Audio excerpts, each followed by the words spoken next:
Mikhail Popkov, infamously known as the Angarsk Maniac, the werewolf. The Wednesday murderer is one of Russia's most prolific serial killers, responsible for over 80 murders between 1992 and 2010.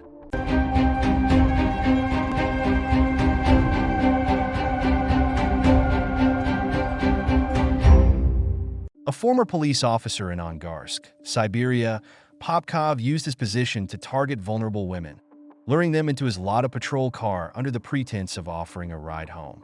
His victims, often young women leaving bars or walking alone at night, were driven to isolated locations where they were subjected to extreme violence.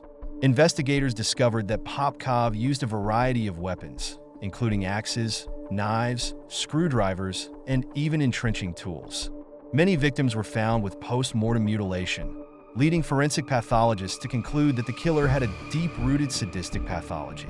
The crime scenes often lacked clear forensic evidence due to the remote locations and harsh Siberian climate, which slowed decomposition but also complicated time of death estimations. For years, the case remained unsolved, despite authorities forming specialized task forces and employing psychological profiling techniques. The breakthrough came in 2012 when law enforcement revisited ColdCase DNA samples. Mitochondrial DNA and Y chromosome STR analysis linked the crimes to a former officer. With a narrowed suspect pool, investigators conducted mass genetic testing of men who had access to police databases and official vehicles. Popkov's DNA matched multiple crime scene samples, leading to his arrest.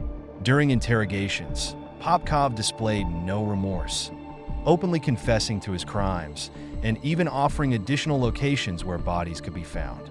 His psychological evaluation revealed traits of antisocial personality disorder, with a complete lack of empathy.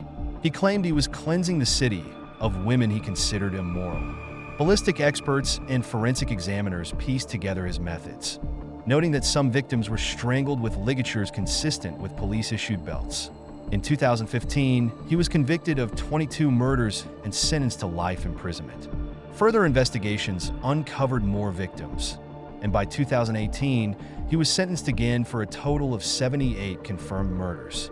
His psychological manipulation extended beyond his victims. His wife, who worked in law enforcement, never suspected his crimes, as he often covered his tracks by feigning concern over ongoing investigations.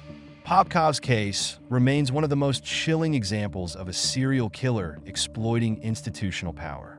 He continues to serve multiple life sentences in a high-security penal colony, where forensic psychologists still study his case to understand the dual life of a killer who operated within the ranks of law enforcement.